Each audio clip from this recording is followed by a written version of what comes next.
Is going on, everybody? Welcome in to the North End Podcast, episode 168. My name is Zach Graham, your host here in the North End, joined, as always, by my good buddy. He's on record as my best friend. His name is Ian Michaud, and we call him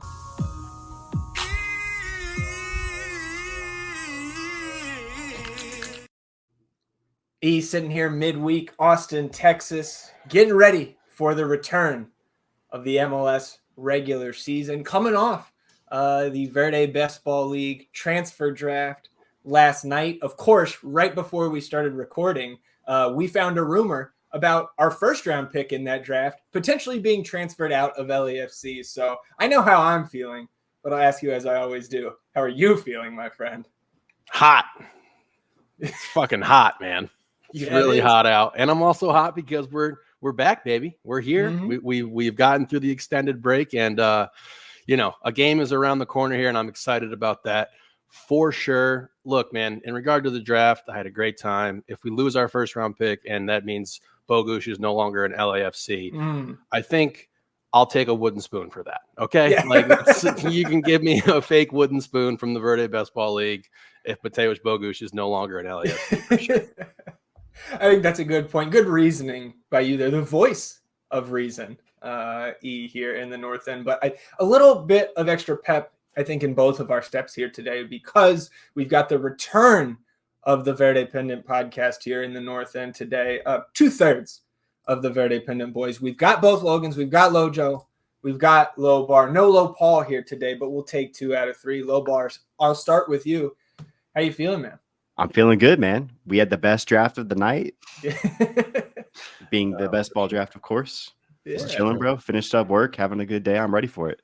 Yeah, long time no see, Lojo. So you got the posters up. I think last time you were in the North End last year, it was a lot of Spurs memorabilia. It was. I was taking care of, house watching for the parents. So it was a lot of the Spurs stuff. But yeah, back home, got the Austin FC posters up. This was actually the first time I've seen the visual of that E photo on the intro. I haven't watched since you guys included that. Yeah, that photo's got to be on a dating app somewhere. I know it. I just know it. That's a good photo, E. For sure, bro.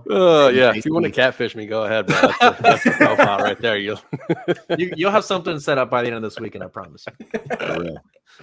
Well, we are excited to run through this episode with you boys. And before we jump into it, of course, we're going to preview Saturday's match, the return to the regular season at Nashville SC.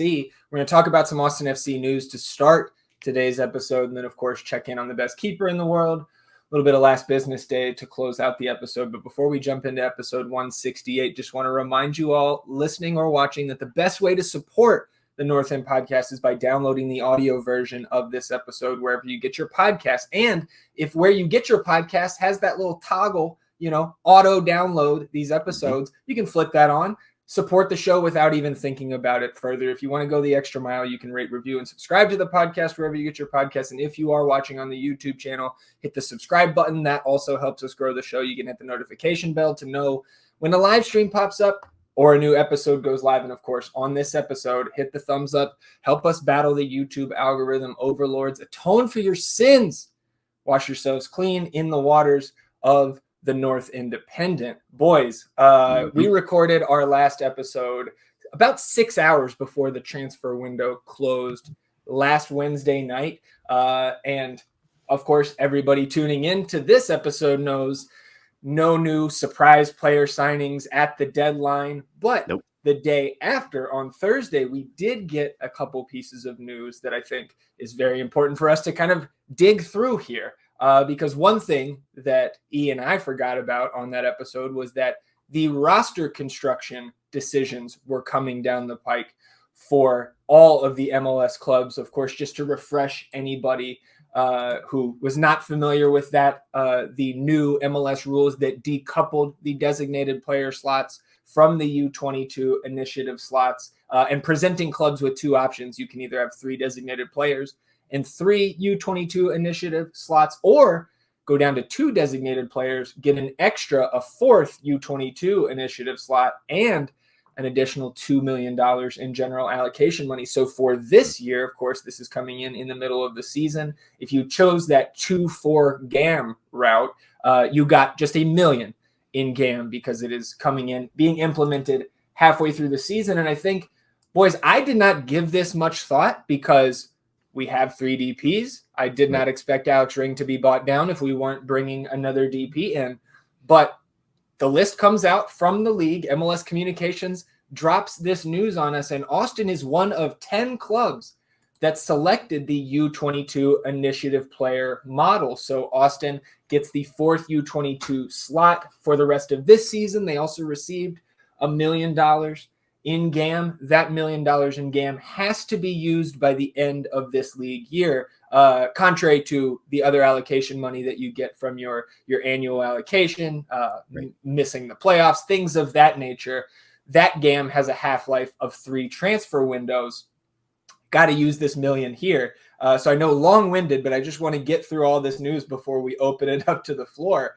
To achieve roster compliance, now reading from the press release, Austin bought down the designated player contract of midfielder Alex Ring using a portion of the additional $1 million in 2024 GAM made available from the player model decision for this season. He will continue to earn the same salary, and now Driussi and Bukhari occupy the 2 designated player slots. They note 100% of the $1 million in additional GAM will be utilized in 2024, and then the cherry on top, something we did mention last Wednesday, is hoping that Rodolfo Borrell would be dangling that last international slot if we weren't going to use it and get some sort of GAM return for it. And he did. I mentioned I would take 25, 50 would be great. Rodolfo Borrell, of course, exceeding my expectations, $75K in GAM. That is 2025 GAM. So Austin will receive that allocation money at the beginning of next season, and they send out that 2024 international slot, Austin's 8th and final slot, for the next 9 games. So almost 10K in GAM for each remaining game of the season. That roster slot will come back to Austin on the final day of this year, December 31st. So lots of things to get into there. I'll just start with you. And let's start with the Alex Ring buy down and that GAM, that roster decision. What were your thoughts when you saw that come across Thursday morning? Excellent. You know, we've been asking for that for a long time. We understand what Alex brings to the table in regard to his many intangibles and how well he's been playing this season, particularly as of late. But again, at the same point in time, he just wasn't a DP level caliber player that this club needed to be able to get over this proverbial hump here. So I think it was a great move, and I'm just excited to see what now comes of it. You know what I mean? Like, we've had these difficult departures. We had difficult departure of Diego, and the process of getting to a point where it's like, okay, well, this is how we've now used this money. So same with this. I don't think Alex should be too upset, to be honest, if he's still receiving the same paycheck. You know what I mean? Just drop that DP designation. He's 34 at the tail end of his career. So I don't think this should be anything that affects him, like personally, you know, emotionally, everything. And as well as getting the armband now, you know, so like we've invested in him, and this is just part of the business side of it. So I'm all for it, and just keep letting Roto cook, man. Lobo, I'll go to you. I know that when I tune into the Verdependent podcast every week, it is rare that I don't hear Alex Ring praise from you guys. So I know you guys are a fan, of our captain here. So what were your thoughts on this move? And again, maybe just a little bit surprising to see the 2-4 GAM route, considering we didn't make any additional signings. Right. I think surprised, given the context of the release, is a good way to describe it, because I guess I just don't really, at least in the now, right, in the next 2+ months of MLS play in this season, I don't fully understand how this helps us, right? Like, the man's making 1.7 something million, right? Something along those lines. 1.643, I think. Okay, right. And then by buying him down, they're getting him down to the 680,000 mark, right? Is that correct? So that's $1 million right there. So there goes that GAM that we just got, assumingly, to cover that salary or to reimburse ourselves in some way. And then we didn't sign in the U22 guys. So in the now, it doesn't make much sense, but I understand for the the reasoning moving forward, right? Next season, we can assume they're going to continue the same, right? So Alex Ring is no longer a DP outside of salary, right? Right. In designation. So moving forward, it makes sense. I'd imagine either this winter we're going to sign 3 more U22 guys or 4, depending on when Kolmanich's roster designation changes. I know Kolmanich, when his extension kicks in this winter, he will graduate from the U22 program. So we will have 3 or 4 slots depending on which roster path they choose. Right. So I get it from that, just to set the precedent now, get it done. This is what we're doing moving forward. We'll see if we go 3-3 or 2-4 moving forward. Either way, I think going into next season, it makes sense. It's the right move to do, whichever way we go. But it was just confusing. Like, well, what does that do for us now, other than just set us up for the winter, which we would have done anyway. We could have, whatever. It's cool that Alex Ring is still getting paid.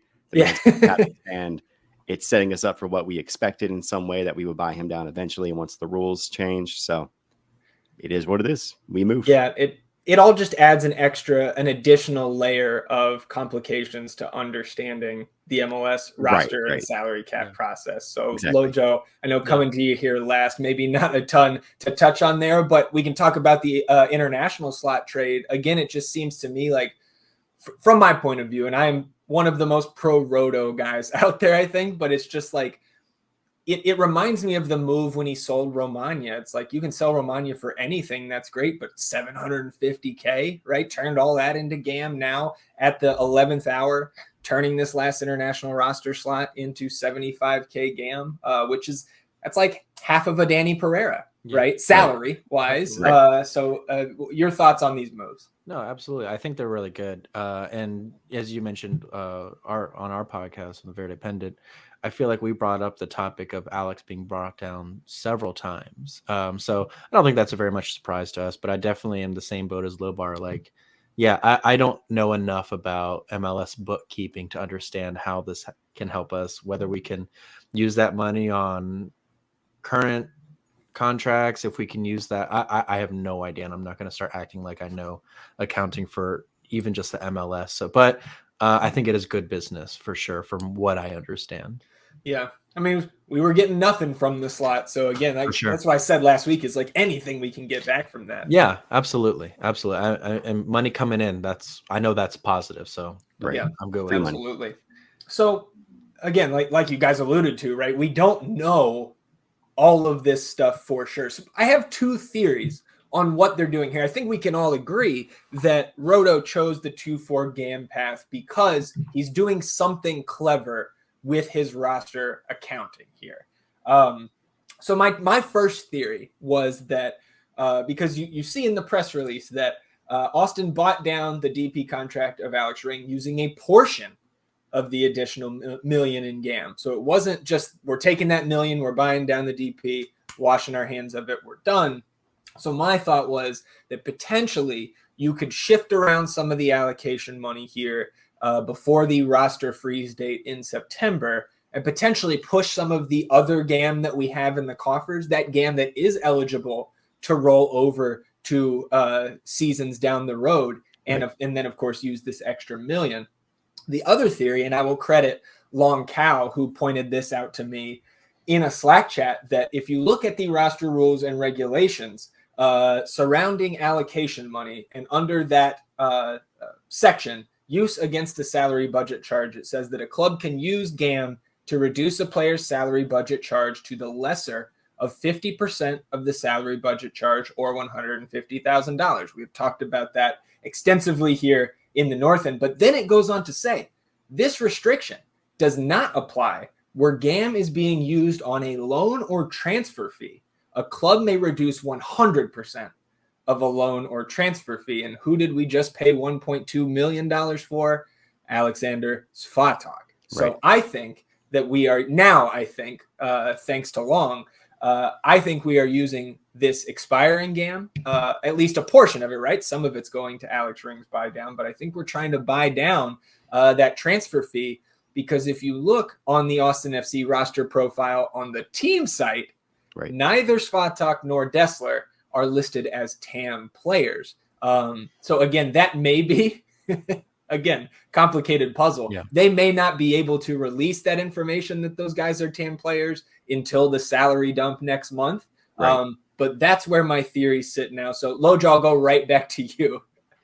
Any thoughts on again, I think any of these theories, it's just pointing towards, again, Rodo being creative, creating more cap space for the years to come. Yeah. But man, if we could buy that Svatak transfer fee, if you make that go away by the end of this year, that seems like good business too. Absolutely. And it's very refreshing coming from where we were with Claudio Reyna, where we were getting ourselves really stuck with some of these contracts. I mean, we're really kind of we're bringing in players, the best of both worlds. We're bringing in solid players. We don't know much about Alexander at this point. He's a Euro competing player for his national team. And I mean, I think that speaks volumes already. But if you could bring a player like that and lesser his transfer fee and, free yourself up to bring in even better players, I mean, that's incredible right there. Lobar, what about you? Any thoughts on those theories? Yeah, I need somebody to shut me down. I'm going crazy over here. No, I think this is not the place to not have just us bouncing around like, yeah. Exactly. I'm about to do the same. I think in some version you're right on. Like, clearly from the start of his tenure, Rodo is a man that was excited by the challenge of MLS, and the dude's clearly a numbers guy. He wants to be the best mathematician he can be for this team, right? He wants to lower the cost and lower the what we're on the hook for salary wise as much as he can. So these little moves, 75K at a time, right? Maybe they had that 1 million that Alex Ring that came with the Alex Ring buy down. Now that frees up, to your point, $1 million of GAN that could be used next year, right? Mm-hmm. That's all good thinking when you think of this weird MLS GAN TAM and puzzle. So he's clearly playing chess, and we're out here playing like Moncala or some shit. which is honestly interesting, because I feel like a knock to him when he was announced as our new sporting director was, would he be able to understand and pick up the way of how the MLS transfer rules work? He's clearly, I mean, we're a year in or so, and he's clearly understanding it. Yes, the brother came from Man City, dude. Like, the king of charges, the king of cooking books, bro. Yeah, he's ready to come in and make some shit happen. So, anything else for you on these topics? It's a Roto question. Oh, Josh, he couldn't wait 1 week. No, I mean, I'm right there with all y'all dudes. I'm assuming he knows way more about it than I do. It's under control. I have given myself to Rodo. Well, and we were talking a little bit about Alexander Svatak there. Still have not seen him take the field. Maybe we do this Saturday when we get back underway here in the league. So jumping into our match preview here, E, I'll let you take the lead since you were on our match preview article for this game on the northendpodcast.com. Fourth time we've seen these guys. Indeed, and we have yet to beat them. So another opportunity to check one of these boxes off the old franchise record list here. A lot has changed since we last saw this Nashville team. They are now in the Eastern Conference. I'm assuming that was to make room for San Diego, correct? St. Louis at first, I think. Right. They had San Diego in the plans already. So, yeah, it's been a multi-year. Even, dude, I was going back through standings today, looking at where the playoff line was in previous years, things like that. And this league, again, it's just continuing to explode. I think 2019, we were at 24 teams. We'll be at 30 next year. So, wow. Yeah. Yeah, so the last time these two teams met, a lot of things were different. Both of these clubs were at the top of the table, competing, jostling for position there. We had the two front runners for MVP candidate in Hani Mukhtar, and obviously our number 10 on our side. So now both of these teams find themselves kind of fighting for their playoff lives. Nashville has had a bad run of form as of late. Their last 8 games, they are winless. This includes Leagues Cup. They've been outscored 19-4. This is also a team that really, really struggles to score, as can be seen for the fact that they have less goals than we do this season, sitting at 26.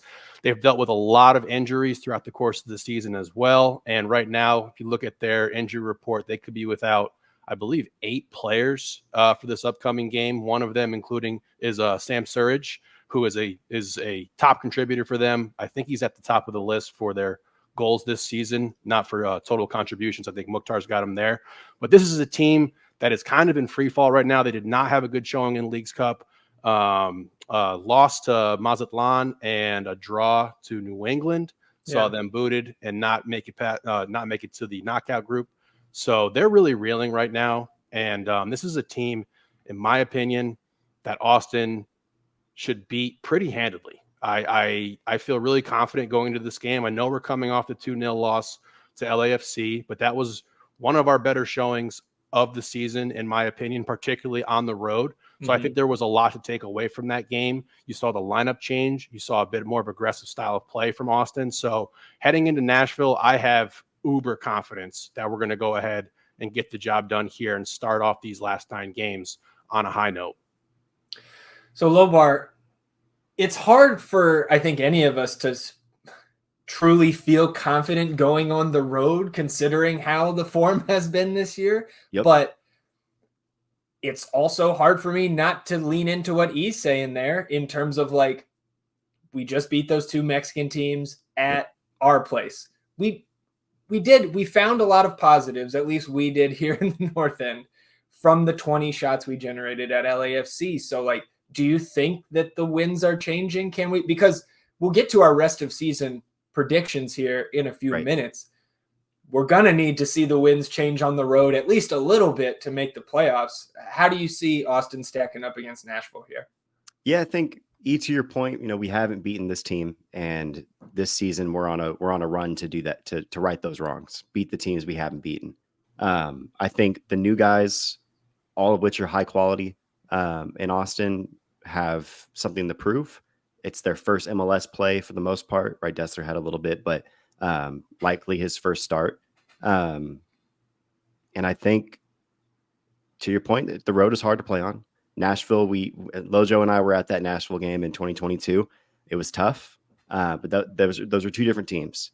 You look at the stats, we're marginally better than Nashville across the board, right? A few more goals for, a few less goals against, a couple more wins, 1 less loss, right, on the basic counting stats. But our form has looked really good recently. The new guys have brought an injection of positivity on the field, a little bit of hope maybe in the locker room.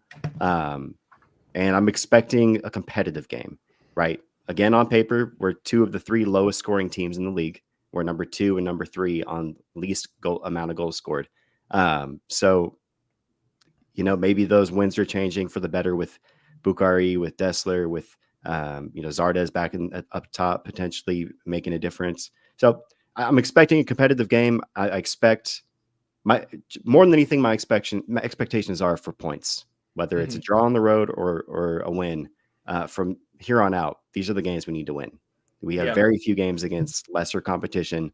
We got to make the most of them. So, especially looking at some of the opponents that we do have on the road after this, right? Like, it's not just that you're going north of the border to Toronto. We haven't fared all that well against the Canadian teams on the road. Of course, have not beat Vancouver at their place. Right. We've got both LA teams that are sitting at the top of the Western Conference table. So certainly with you. Lojo, we were talking to Lobar specifically was talking about some of the underlying numbers for these 2 teams, right? A lot of the expected goals, and like you go on to Opta and you look at sequences and high turnovers and all this thing. And like these 2 teams are in the bottom 5 of most of those stats. And in some of them, they're just battling it out for the wooden spoon, like in high turnovers. These 2 teams are the bottom in the league, right? Those are the sequences that start in open play and begin 40 meters or less from the opponent's goal. Both teams 19 shot ending, high turnovers, and 2 goals. So equally shitty through the first 3 quarters of this season. But again, we've got all these new additions. We've looked good of late. So how do you see, again, a Nashville team that looks relatively similar to what they did in the first portions of the season, and us? Lots of changes up and down the line. Absolutely. And I'm glad you brought that up, because Logan even brought up that we're different teams. Both of us are both different teams from when we last saw them when we were in Nashville. And you even brought up before we started recording about their transfer window compared to ours. even from the beginning of the season, we are a different team for sure. Mm-hmm. From their transfer window was very minimal. I think they brought in an Australian U22 guy, and then is it Jonathan Perez from LA Galaxy? Mm-hmm. Was not correct. I don't really know how many difference makers they're really putting in their roster from their transfer window compared to difference makers for our team. So I'd say it's probably safer to say that they're going to continue their run of form rather than us, where it's a little bit more up in the air, because we definitely have more potential to be a better team, whereas they're probably going to be a little bit more consistent. So I have some confidence coming to this game and actually getting the win this time. Yeah, no, I'm with you. Again, like I said, I'm just personally battling with trying to be realistic of how we have looked on the road, but then like E said at the start, right? It's a different team at this point. You mentioned the U22. They signed Patrick Yazbek and then Perez coming in as well. I think you're spot on, where it's like you compare the additions that the two teams have made, and it's clear to me, even again acknowledging that we're all looking through Verde tinted lenses here, that Austin, again, the team, I think, with the arrow pointing up, at least when you're just looking at these two squads, cap wise, it seems like from what I can find, like they're almost in a spot like we were to start last year, where like they've given extensions kind of to their veteran core, and they've just proven over the last two seasons that their aging out might be a little bit strong, but they're just not good enough to be a team again like 2 years ago where we're both competing for top 4 spots. They also, again, they hired BJ Callahan, right, which is I think a lot of US fans would have taken him, maybe not now with the news that we've gotten, but US interim head coach summer 2023. He was also an assistant for the Philadelphia Union from 2014 to 2019. So Coach Callahan getting in there with Nashville over the summer as well. Let's talk a little bit about us before we move on, though. We've been discussing the formation we saw against LAFC, right, where you get Sebastian Driussi up top playing that false 9 role, and we kind of speculated like that is the way to get our most talented 11 players on the pitch. I think that's certainly up for debate, but how do you see us lining up here on Saturday? And anything else you maybe want to see out of this lineup or on the bench? I would like to see that false 9 with Seba up there. Again, I think that it showed a lot of promise versus LAFC. And like you mentioned right there, I think it allows us to get our most dangerous players out there on the pitch. You brought up the more advanced stats with Nashville there. This is not a team that is going to high press us, at least successfully, which, we've seen historically has been the type of matchups where we can really get into the offensive schemes that we want to get into. But, it's all about the 3 guys that we brought in for me and what they brought in. When we saw this team 2 years ago, they were very talented. They were at, kind of their height in regard to, I think their talent floor. And now you look at Austin's talent floor just being absolutely raised so much with the additions of Bukhari, Svatak, and Dessler. And like Lobar brought up there a little bit, we haven't even seen these 3 guys together and what it's going to look like. And I'm not expecting some giant connection between Svatak and Dessler to get the ball up to Bukhari, that this is going to be some sort of rendition of a big 3. But when you add a player like Svatak to that back line, something where we've seen throughout the course of this season where we have grievous kind of errors that lead to game-changing goals that we just cannot overcome. I think that is something that could really be plugged up with somebody like Svatak, a captain on his prior club. So he's going to be able to have some leadership abilities in there. So to me, it's just about the fact that we, on paper, are a better team than this team. They're I said, they're also very beat up right now. No surge really hurts them. They can't score. You lose your top goal scorer. I think this is going to be a thrashing. I really do. I think you saw that after LAFC, we had that break now, and I think that gave us a little time to just reassess, take a look at, Leagues Cup and the fact that we did really well. We performed really well. We ran into a buzzsaw of a club in a shitty situation where we had to go up there to LA and play them. So I think that there was a lot to take away from that game that probably bled over into practices leading up into this matchup.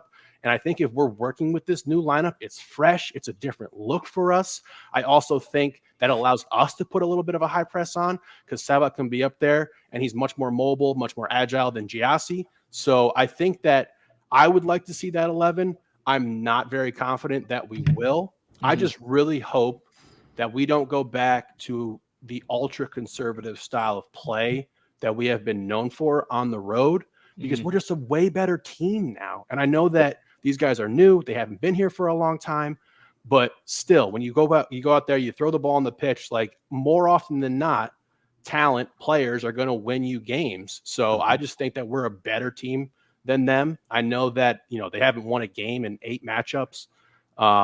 And they're got to be hungry because they're also fighting for their playoff lives at this point. So, right. But the Leagues Cup showing was super disappointing for them. Like I know Mazatlan they made a pretty solid run throughout the knockout stage there, but still that's not one of the Mexican powerhouses that we were up against. So like the quality of teams that we played over the last 3 games versus them is just, the discrepancy is huge. So and we saw that we could hang with those teams. So I think that's a lot of confidence building things for this club. And like I said, I really do expect them to beat this team down. You should. I mean, do we need to pull the must-win lever for this game, knowing what's coming? You know what I mean? Like, this is a game you got to get because this is one of the teams that is on par with like where we're at and on the table. Yeah. So for me, like, this is a must-win game. Let's beat the shit out of this team. Yeah. Well, if only it were that easy, right? But I'm with you, man. Where I'm leaning into where it's a game. I think. Lojo, do you think it's fair to like say that now we are putting the weight of expectations on these guys? Because again, I think all of us agree that missing the playoffs, especially the wild card game, right? If you can't get to the top 9, even with the roster the way it was this season, like playoffs, wild card, whatever, still the goal. Like to me, it's unacceptable to miss. And I think E's spot on in my eyes that this one you got to at least get a point, if not 3. You need 3, absolutely. I definitely think that the pressure's on at this point. And I feel like we talk about it a lot on our podcast, and I hear it just pretty much everywhere. Is what really matters is come September. Okay, this is what really matters now. So prove it, show it, throw the kitchen sink at it. I'd rather go down swinging, and that rather than playing for a draw on the road like we did the first 2/3 of the season. I mean, I find that a little bit more honorable. We miss, the playoffs by a spot or so, but I know we actually went for it instead of hanging on for possession on the road, which hasn't even really worked at this point, honestly. Sure. Well, and they haven't, Nashville themselves, obviously, when you're a team like them or us and where we're at in the table, we talked about some of the stats. Your home road splits aren't going to look great, but they've just got 17 points from 13 home matches. So they're 5 points back of where Austin is in their 13 home matches. So again, it feels very winnable, low bar. And we talked about Svatok. We're holding him to a pretty high standard for a guy we've never seen play. Do you think he gets out there this week? Again, I don't know if you guys maybe talked about that on your episode this week, but at some point we got to see this guy, right? Yeah, I think the expectation based on his pedigree is that we should be seeing him starting, right? Yeah, There's no reason, with all due respect, that Julio Cascante and Heinz Ike should be starting over this guy on paper, given resume, pedigree, all of the above. You paid good money for the guy. He's clearly fit. There's no rumors of injuries or any BS like that. And he's been playing. Yeah. He just came off the Euro. He's off the back of the Euros. Right. Yeah. So get him minutes. It's time. There's no reason. Our defense has been okay, right? We've been better than we've ever been on paper. Yeah. But you plugged and played Dessler, that worked out because he's a quality player. You plug and play Svatok, it's going to work out because he's a very good quality player. Yeah. Given his resume and pedigree. And to that point, I think at this point we need goals. That's been our weakness all year. We've talked about it all year across both podcasts, and every other person has. The defense is going to do their job. They're going to do okay enough to get us in reach of winning this game. I think we see a more traditional, our standard 4-3-3.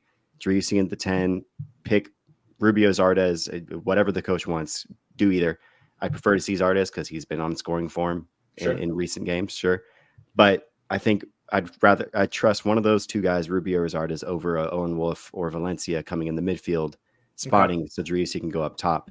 I think you're calling out all the right reasons why Driussi works up top and it can be successful, but put Zardes in, we're more likely to get a goal than Owen Wolf, just on paper, statistically, and any other reason with him up top.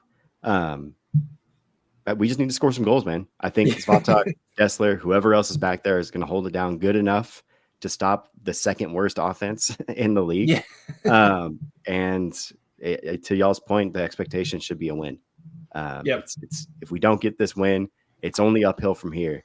And maybe the new guys don't get rattled, but the old guys have shown that they can get pretty damn rattled real quick. For sure. So get the win, get that confidence, keep it going. When I think my only hesitation with I'm with E on how it looks and the idea of that Seba at the 9 lineup. My hesitation is what the subs looked like. I don't want to see Zardes at left wing anymore. And again, I don't think that's a guarantee when you run that lineup out there every time. But just for that we've seen it one match. And that was the result. And, that was when I waved the white flag as a fan. When you saw Diego Rubio coming on yelling at Giassi, you're left wing. Okay, well, we're coming home. Do you think that was planned? Or that was just a concession because we were down 2-0 in that situation? Because, logistically, logically, you just push Seba back, you bring G in, you take off either Johan or Owen, who would be place starters there. And then you still have Obrian or Finley that you can put on the wing out there. Right. I personally think it was more of a concession rather than something that was planned because it's Leagues Cup. We were talking about house money. We're down 2 to LA. The way pack the box. Yeah, the way Long and Murillo was just a nightmare that game. So good. So let's begging for one of these Eastern Conference teams that suck. And this is one of these Eastern Conference teams that suck. And I know that the rest of our 9 games are brutal, but it's brutal for the entire Western Conference. Everybody is in this little cluster and they're trying to find some sort of headway here. So to me, this is a must win and a very, very winnable game. This is not a good team. So, I'm all in. I'm ready to get the score predictions if that's where we're heading. Let's roll right into it, and we'll just roll right into our rest of season predictions because I have the scoreboard from when we did this last year. It's a lot of red. A lot of red in there. I will say we have the 2 co-champions here. 5 correct predictions from both Logans here on the pod today. Go for it. Only 1 correct prediction for you. Yeah, but I went down swinging, like Lojo said. Yeah, exactly. That's true. Okay. Hey, there you go. That's all you can ask for. Although on decision day, you were the only one to predict a loss. I think that's the only time you predicted an Austin FC loss in the history of the podcast. So let's go ahead and get into, we'll just start, of course, with Nashville, go through the remaining 9 games. And I do have predictions from Paul, a.k.a. the real fan.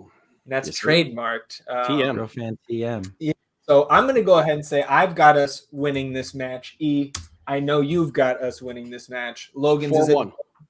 Oh, okay, 4-1. Putting the with score. The score too. Yeah, shit, I like it. We're gonna thrash this team. I'm telling you. Okay, 4-1. Lojo, how about you? Reeting dubs this night. All right, and low bar. It's a dub. It's got to be. All right. And from Paul. Paul has been nice enough to give us score predictions for all 9 games. So he's got Austin FC 2-1 victory here. And then as we go, again, don't want to take too long with this. So 1, 2, 3 sentences about how you see the game playing out. I'll start us again here. Home against Vancouver on the 31st of this month. Ryan Gauld is coming back from a grade 1 MCL sprain. So Ian and I were talking about this yesterday. I think he's expected back for that game. I don't think he'll be 90 minutes fit. Must win at home. Give me a dub for our boys. E, what do you got for the Vancouver match? I always like this Vancouver team. I think they're a very good club.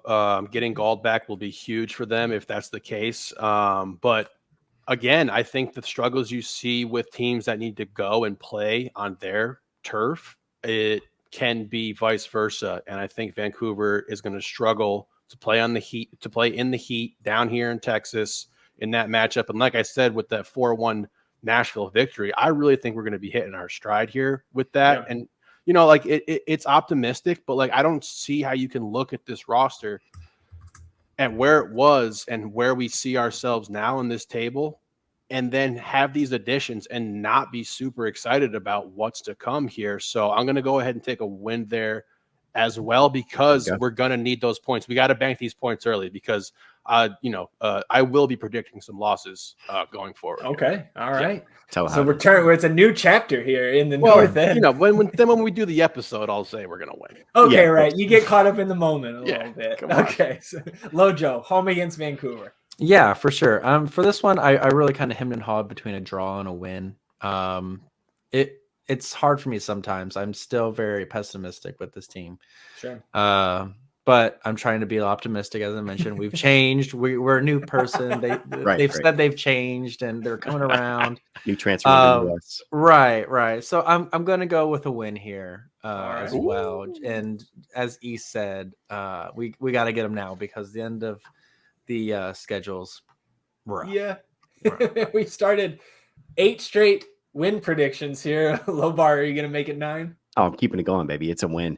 But I want to make it clear. This is the expectation of a win, right? I'm predicting it too, right? We're doing predictions, so it is a prediction. But you got to win out at home. You have to win these games at home. That's the only way we make it to the playoffs is if we win our games at home. So I don't care what Vancouver's form is. They're in that cluster of teams that we're fighting for playoffs contention, right? Mm-hmm. You got to beat them. So I'm calling a win. It'll be tough fought, but we have to win. I'm with you. And Paul actually going to break our streak here. Paul, not even a draw. He's got a 2-1 loss at home against Vancouver. But then he's turning around. We're going north of the border after an international break. So we go from the 31st of August. We don't play again until the 14th of September up there in Toronto. Paul's got a 1-1 draw there. So picking up a point on the road. And Lobar, we'll come back to you. For me, boys, got to get 6 points out of these 3 games. And I think anything less than 4, we're starting to think, again, you're not going to be mathematically eliminated that early, but if you can't get 4 from these 3 games, I think we're in serious trouble. So what do you see? You've got win-win here. So a little bit of breathing room. I like the 2-week break. I'll say that, but I think the team goes all out in Vancouver at home and really pushes the guys. And I think we start conservative here with the 3-game week. And this being the first game of those 3. So I'm calling a draw. We're on the road. It is a bonus game, sure, whatever. But get a point, feel good about it, and move on. Yeah, I think that's a good point by you because you're looking ahead in the schedule. This is Saturday at Toronto, Wednesday at LAFC, and then Saturday back home, Copa Tejas match with no stakes outside of the, Houston's never brought a point back home. So Lojo starting off the double game week in Toronto. What do you got? Yeah, for the same reason as Lobar mentioned, we did not discuss this at all. And I see we all have the same decisions up to this point, and it's going to continue. I have a draw as well. All right. E, what about you for Toronto? So win. It's another shitty Eastern Conference team. And I will counter you, Lobar. I say you go for it here, all out. And then you take your rest versus LAFC in their place, and you get rotated, and you get ready for that Houston club coming back to Q2. So again, another shitty Eastern Conference team that I think we're better than on paper, and I think that we'll prove that out there on the pitch. I love it. I would not be surprised if we get a dub here because despite Toronto being 8th in the East, they have played more games than anybody in the Eastern Conference. They are sitting on 30 points, so 1 point back of where Austin is in the West. They've conceded 47 goals this year. That said, I still think we stumble a little bit, and I'm also on a draw here. So heading into LAFC on the road, again, I do think we'll see a similar type of performance where we are more dangerous, at least aesthetically. I think the days of allowing 25 shots against and only getting 2, I think, at least I hope those days are in the rear view. But I do have a loss here against LAFC. E, what do you say? It's a loss for me, and I hope it's more of a strategic loss than one where we're really going Some for rotation. it, and the quality of LAFC just really plays out. And I just don't think there's any shame in mailing that one in. I know that we have 9 games left, and all of them are very important. But if you look at the schedule, the way Lobar brought it up, like this is a tough week. This is a difficult and challenging week for us. So I hope some rotation there, and I'll take an L. Mm-hmm. Yeah. What about you, Lojo? Going to LAFC in the midweek. For sure. I have this down as a loss for a lot of the reasons. And I definitely hope we keep it respectful. No Bouanga hat tricks. Let's keep it, 1-0, 2-1. And I mean, that will be enough for me. Sure. Yeah. Lobar, what about you? Again, you want to see it be more competitive. You're not necessarily expecting to take down these giants, right? Yeah, I think he made a good point on his Toronto call that we go all in for that win there. I think similarly, we compete in Toronto so that we can take a break in LA. It's also a midweek game for them, but it's a home match. And we don't do well out in LA. So I teetered between a loss and a draw, like literally 10 seconds ago before I started talking. I was like, oh, what do I do? Realistically, I think it's a loss. Okay. LA has a lot of 3-week games coming up, especially if they keep moving forward in Open Cup, right? So they're going to get the wins where they can on the road or at home against a comparatively to them, a struggling team in Austin, comparatively to them. But at this point, we'll be streaking. So I think and again, I think maybe some of the rotation decisions here against LAFC could come down to how those previous 3 games go. How desperate are we at that point? So you got to handle business here. You got to handle business versus these Eastern Conference teams. Mm-hmm. Paul's got an L here as well. He's got 2-1 LAFC, so not all doom and gloom. And then we're turning right around. Houston coming to our house. Paul's got the 3-1 victory. So low bar. Is Houston bringing a point back to H-Town? It would hurt. It would hurt. Hell no, bro. Hell no. Again, we got to take care of the games at home. I'm not calling an L for home games. It's a dub. Okay. Lojo, how about you? And I definitely feel like Houston's one of those teams where we have their number, whether they're better than us or, we're obviously soaring higher than them. We just find a way to get a win against them. So put me down for a win as well. E? I got a draw. Oh my God. Look, man, I hate them. I hate them. And I'm going to be yelling at Coco. Yeah, he's definitely on a list now after what he did to our boy Christian there. They're a good team, the thing that they've struggled with is that 9 slot for the last, year and a half. And I think they kind of found the answer there. So I'm definitely hesitant to be like, okay, the win streak at home versus Houston shall continue. I think you get a draw there in a very well played game. I've got a win here. I wouldn't be surprised with the draw because again, I do respect the talent that Houston's got. Mm-hmm. But man, it's just, I think we take care of business there. It's going to be rocking no matter what our record is, always is against Houston. Yep. Then the next weekend, we've got RSL coming to town. It will be without Andres Gomez, who got drafted twice last night, not in the league. I'm going to take a draw here. Tough for me to say that we can, even with Gomez going out, they brought in a couple high-level pieces as well. So I think RSL is going to be humming right along. So I will break. This will be my first non-win here at home for the rest of the slate. E, what do you got against Real Salt Lake?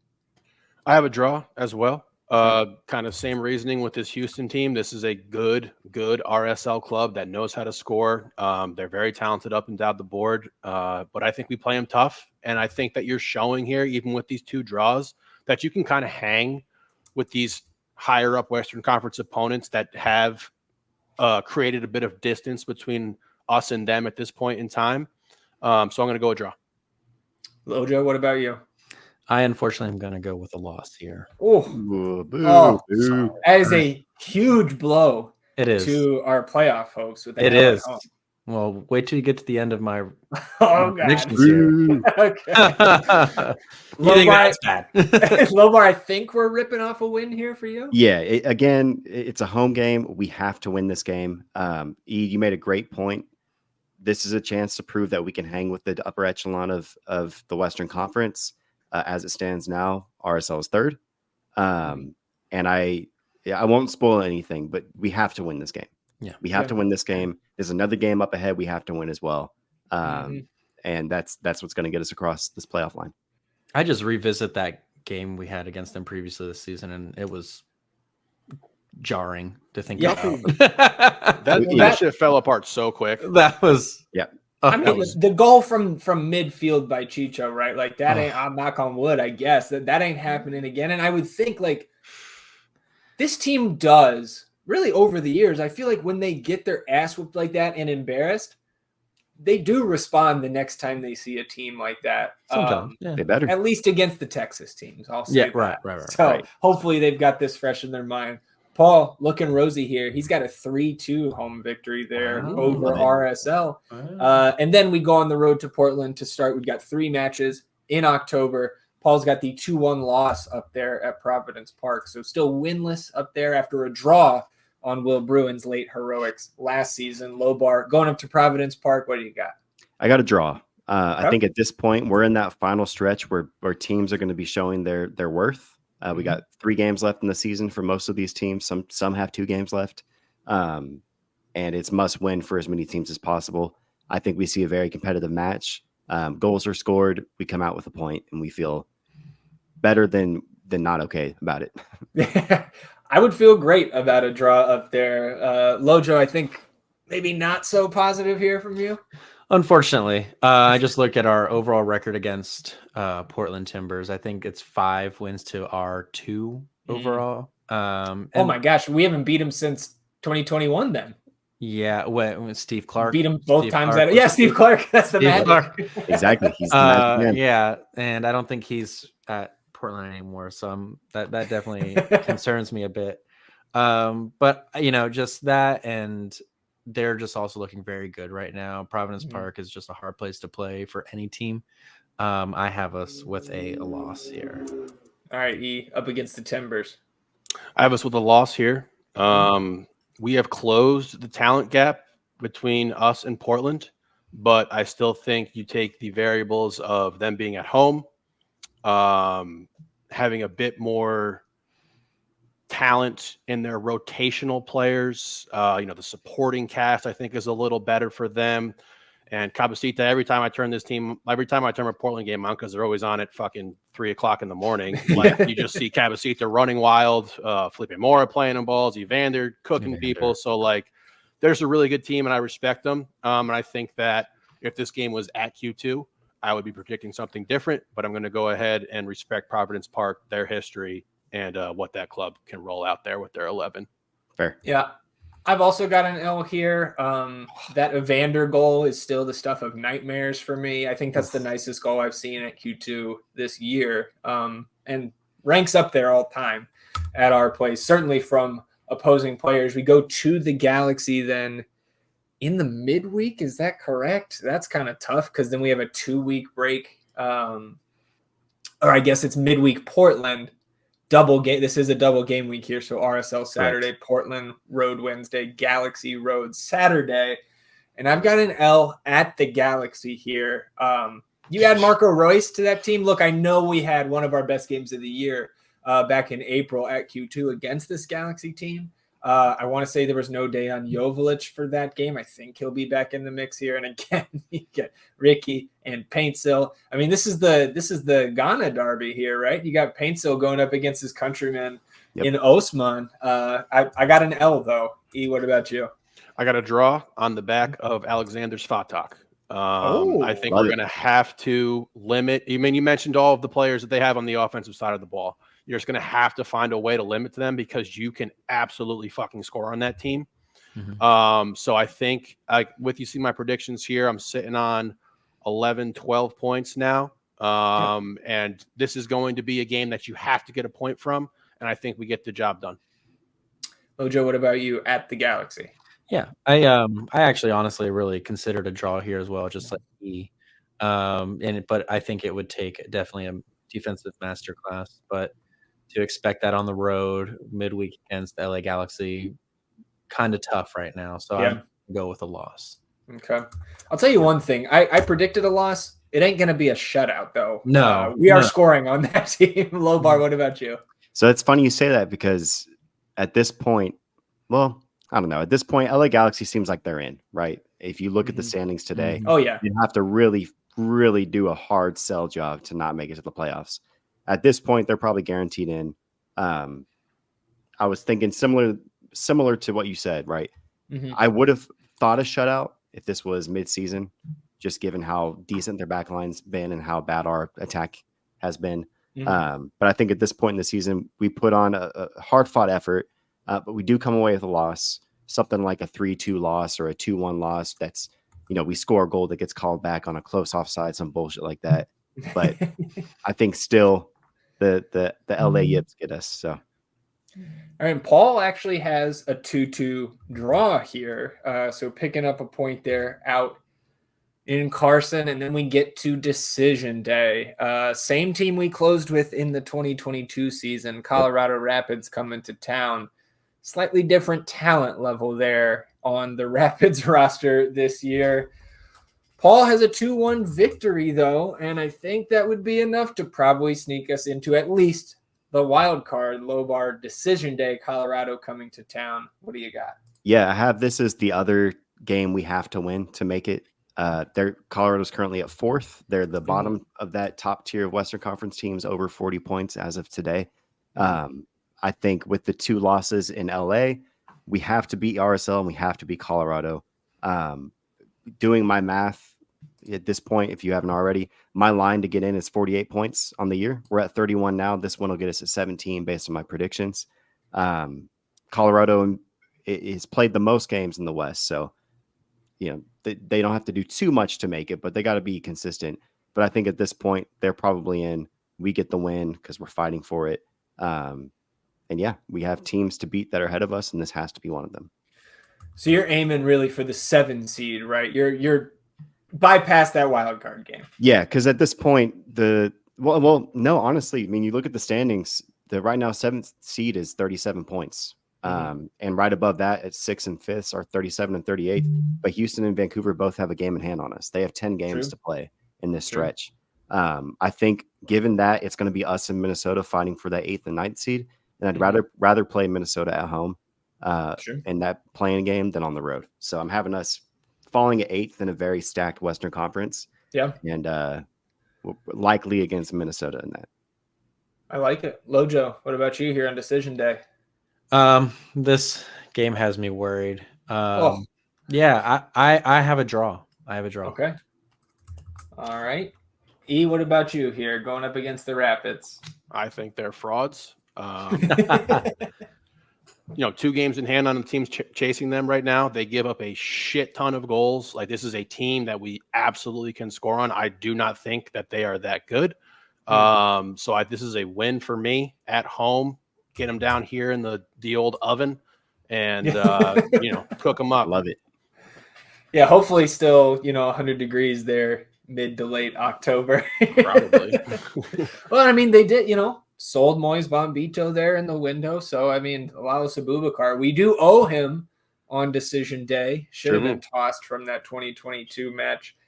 I've got a dub here, closing it out strong with 3 points. So if my calculations are correct here, I've got us with 14 points. E's got us with 15 points. Lojo, the negative one here, just 11 points. I think that's going to miss certainly the 7 seed. I think that will also miss the wild card. 17 points from Lobar and 14 from Paul. So again, looking at some of the prior years where that 9th place seed has been last year, 43 points was the 9 seed in the East, 44 was the line in the West, and in 2022, 42 points got you into a wild card game. Of course, the wild card game did not exist that season, but 42 was the 9th place line, 43 was the line in the West. If you go back to 2021, that line higher in both, I want to say it was like 47 and 45. So kind of a top heavy standing there, or table rather, in 2021. I think all of our predictions, but Lojo at least gets us into the wild card game. So I really hope that Lojo is just flat out wrong here. Yeah, me too. I hope so too. Honestly, Yeah. I really am. Like, yeah, I'm just really worried. This is an incredibly tough end of the season schedule. Yeah. And I would love nothing more than to be proven wrong on some of these. But what you mentioned as well, and I think what I was looking at for us is, the play-in. I definitely think the play-in could still be obtainable for us on the points that I predicted. Mm-hmm. I mean, it would be able to get you in.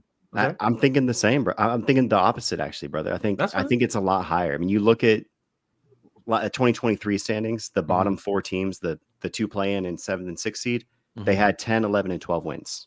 Yeah. At the end of the season, and in the low 40s.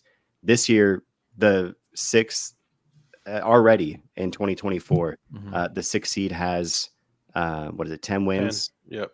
7th seed has 10 wins. 8th seed has 10 wins. Yep. Right. 9th seed has 9 wins. They're 1, 2, and 3 away from that already. If you look at it, with 10 games left for 9, 8, 9, 10 games left, I think a lot of these teams eclipse that mark, and that line is a lot higher than we think it is.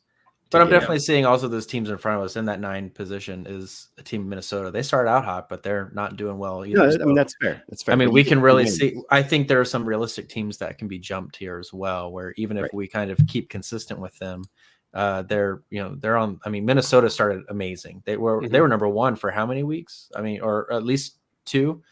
I definitely think that that's a team we can jump, and if we at least all we need to do is jump one team. Yeah. So that's the target for me too.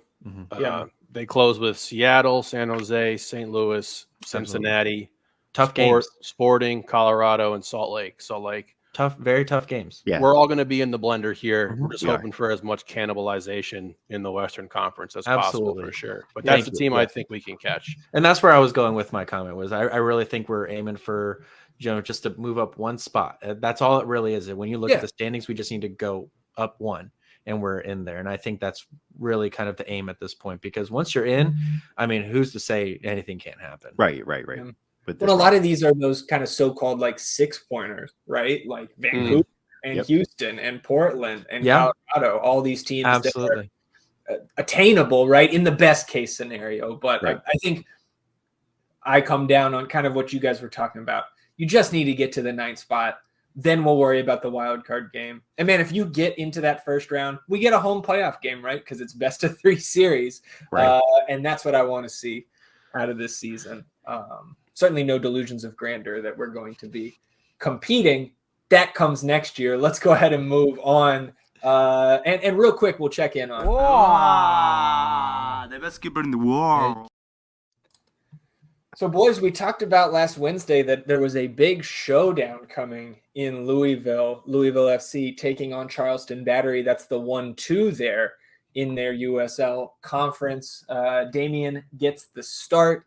They get the 3-1 victory, almost a clean sheet. Charleston scores in second half stoppage time. And I want to read from our resident Louisville City fan, our buddy Trevor Allison, gave us the rundown on the victory from Saturday. He said, he looked good in the 3-1 win over Charleston, faced 3 shots on target, made 2 really good saves, 1 down low to his left, 1 down low to his right. The goal was a screamer in stoppage time, just off the ground that bounced right at his body, possibly savable, but he was unsighted for part of it and it was hit right into the low corner. Once again, no camera angle directly behind the goal, so hard to say exactly for sure if he could have done better. The rest of it was good from him. Solid command in the box. Functional in his distribution. Haven't seen a ton of that lately, but he also had a pretty good baseline. He also has a pretty good baseline for shithousing and time wasting. I think we know that from his days at Palmer Field. And he got to do a little bit of that last night. Only shaky play was him coming outside the box and not getting good contact on a clearance. I couldn't get a look at what actually happened because my stream skipped, but it didn't turn into anything bad. He's trucking along, doing his thing for a team that is just better than the rest of this league by a significant margin, and you can certainly see that still in the table. Louisville City now up to 53 points from their 23 matches played, plus 32 goal differential. And boys, what we say here a lot when we check in on Damian, Must be fun to be a Louisville City fan. For real, though. For real. So Just Damian, let him know. Just let him know. Don't fall in love with the lone player. He's not. That's our play. Don't fall in love with the lone player. All right, that's all I gotta tell them. Louisville City back in action at Hartford Athletic this Saturday, 6 p.m. Central. Hartford, second bottom in the Eastern Conference of the USL Championship. So I'd imagine even on the road, Louisville and Damian probably favorites in Vegas. We'll close it out with last business day. We talked about this upcoming stretch for FCito, how important it is to the playoff race. Taking on Sporting KC2 on the road, the only change in the 11. We got our boy Bobo in there. Tony Gomez to the bench, which pushes Shaik Touré back to his right back position. Coming out of this one, I say, and I don't know how the eyes that you guys got to get on this match. I luckily got to watch the entire thing. First half hour, I felt like Sporting kind of controlled the pace, the possession for sure. But then a half hour in, Austin gets out on the break. CJ and Jimmy had swapped sides here, I think, off of a corner, an SKC corner. So coming on the counter here, you've got CJ on the right. And he actually puts in a nice ball, kind of feeding it through to Jimmy on the left as he enters the area. He cuts it back, gets stepped on. PK gets called. But then CJ's PK attempt gets blocked by the 16-year-old keeper there for Sporting KC2. And man, yeah, it just gives me like, I just want him to be able to make that next PK because we've seen what happened to Seba at the first team level after he missed his first PK. So 44th minute, Jimmy picks up a yellow, tactical foul to cut out an Sporting break right before the half. And then 50th minute here, we get redemption for our boy, Austin building out of the back. Shaik Touré, great ball to Micah up the middle. He does well to immediately progress it out to Jimmy down that right side. Jimmy lofts across towards the 6-yard box, and CJ, just like little boys, this SKC defender, heads it with some power into the back of the net. And again, that roommate connection is growing strong.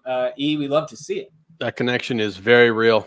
Like those two dudes are just like syncing up all the time, and it looks great. And like you said, CJ, we've known how good he looks in the air, how he consistently is more athletic than a lot of these backline players at the next pro level. So a beautiful goal. And you just like love to see these guys kind of evolving at this point in time when we're going to need them most to try to make this final push here. 69th minute, Diego Abarca comes in for Jimmy, who again was on that yellow card. Diego then promptly picks up a yellow himself. Yeah, that little thumbs up there. All right, buddy. But 5 minutes later, 74th, off a free kick restart, Austin works it around the back line from right to left. And Ruben Bonachera plays a nice little lofted through ball to Irvin Torres down the left. He runs onto it, kind of top corner of the Sporting KC penalty area, sizes up his defender, takes a touch towards the middle, and just rips a shot from 18 yards out past the keeper. Irvin, I think, is kind of coming into his own over the last couple months. And I think at the moment for me, it's pretty clear that he is that next homegrown guy that we should be signing up on that supplemental roster. Lobar, have you, or Lojo, either of you? I know none of us on screen have watched every minute of this team this year like we maybe were last year, but Irvin Torres, man, ends up being named man of the match here. Yep. There's a clear top crop of this team in terms of young talent, and he's one of the top guys in it, right? You named a few of them already in the highlights and in the match notes, but he's one of the guys that consistently, if you're just following highlights, tweets, etc., you see his name pretty often. Yeah, there's a reason for it. Yep, absolutely. And again, was one of those guys. Him and Alonso were the two FCito players that were named to the league's cup roster. Of course, didn't get the call, but it does. You don't get put on that roster if you're not earning it down at that second team level. So 81st minute, I did just note CJ puts one off the post. Great cross from Bobo, like all the way on the right sideline. Finds CJ just inches from a brace, but Austin closes it out. The 2-0 road shutout victory, up to 25 points now. We still have a game in hand on every team above us in the table. Some of them, we've got 2 games in hand. We're still 9 points back of that playoff line with 8 games left. And coming up, Rapids 2, that's this Friday. We can talk about that in a minute. And then we get Loons 2, who is at the bottom of the table. 2 must-win games coming up. And if you get those wins, again, not trying to get too far ahead of ourselves, but that does thrust you back into the playoff conversation. We can talk a little bit about the Rapids here. Third time we've seen them this season. We actually won up in Colorado. That was our first win up there in the head-to-head. It was our first win overall in the head-to-head series. Our previous win in the playoffs last year was in penalties. We had a Bobo goal in that one, and then Irvin Torres, that was his first career professional goal up there on May 3rd. A month later, teams draw here in Austin. We got a CJ Fodre goal in the first half, end up losing the penalty shootout. Of course, Marlon Vargas wears 39 for them. He's really the lone mainstay, the holdover from that amazing Rapids 2 team last year, right? You had Remy Cabral, who has moved on. He tied for the Golden Boot. Oliver Larraz has been with the first team and playing significant minutes all year. Moise Bombito was playing with that team last year, just got sold for $7 million. This is a very different team. The other notable name, though, and he will be notable till he moves on, number 56, Nate Jones, Austin FC's first-round pick back in December. And I like having the $250,000 in GAM, I got to say, boys. So we'll go around real quick. Predictions here for Austin FC2, taking on the Rapids. This is at the pitch on Friday, 8 p.m. So everybody can head out there as the first team is on the road. I'll start with Lojo. What do you got for a prediction here for FCito? I would definitely love to see a win. I'm just going to support my boys, and they could do no wrong to me. It's kind of like how Gordon Ramsay looks at children's chefs compared to adult chefs. Okay, yeah. So we're just going to support them. We're going to love them unconditionally and just say, you're doing amazing regardless. So we'll call a win. Love it. All right. Lobar? Yeah, I mean, similar to the home team, we're in the stretch where every home game is a must, or to the home team, sorry, to the first team. Yeah. Every game from this point forward at home is a must win. For all the reasons stated, we're a better team on paper. They're a worse team in the standings. Where our record does not reflect how decent this team has been, right? We have some of the fewest goals allowed. We have some of the fewest losses in the league, et cetera, et cetera. Yeah. We just got unlucky on some draws. Regardless, to that point, we need a win. So I'm predicting a win at home. E? I got a win as well. It's just interesting to see these two teams at the bottom of the table after watching these guys go at it last season, at the top. But yeah, I think we're hitting our stride at the right time. Like I talked about with the Jimmy and CJ connection, you see Irvin coming on now as well. Alonzo, the staple, he's fantastic. I love watching him play. So I do think this is a win for us here. Yeah. I've got that must-win lever is just it's just pulled for the next couple weeks. Yeah, it's throttled all the way up. I guess you could say, give me the 3-1 victory here. And one thing I don't think CJ probably wouldn't agree with this. Maybe not. I don't know. I want to see, unless we have injuries at the first team level, let him try to lead this team to the playoffs. Right. Yeah. I think that would just be such a confidence booster, both for him as a player and the front office and the coaching staff for the first team. Because we've seen the difference, right? On offense, especially this team, a lot more threatening with him out there. He's got the first team experience. He is a leader with this group.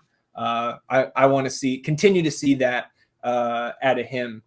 You've seen Micah be better with him out there. Jimmy certainly better with CJ out there. So don't care how you get it done, boys. Must win 3 points. That'll do it for episode 168 of the North End podcast. We want to thank our friends from the Verdependent podcast once again for joining us here to complete our Home and Home August series. Hopefully, long live the Home and Home in August. Always. Hopefully we're doing this 100-year war, 100-year home. Let's do it. It'll be some old motherfuckers on the screen. Yeah, there you go. Lobar, I'll go to you first. Tell the people what you got going on, where they can find you. Yeah, man, you can find me on the Verdependent. That's at the Verdependent on Twitter. Look up the Verdependent wherever you get your podcast. We're on video now, so you can find us across at Goals TV, on Spotify, and soon to be YouTube. We've been slow to it because we're tired. But otherwise, on Twitter, you can find me at LowBarVHLM. I talk shit here and there. Otherwise, I'm supporting the team. Yeah, man, that's where I'm at. Lojo, what about you? For sure. Everything that Logan said with our joint accounts. You can find me also complaining about my soccer teams on Twitter at the Lolo Jones, whether that be here or internationally. Just join me in the misery, or gloat that your team beat mine. Hopefully that doesn't happen though. Right. Austin's gonna pull through, make it through, and hopefully my other teams definitely do as well. But just join me for the ride.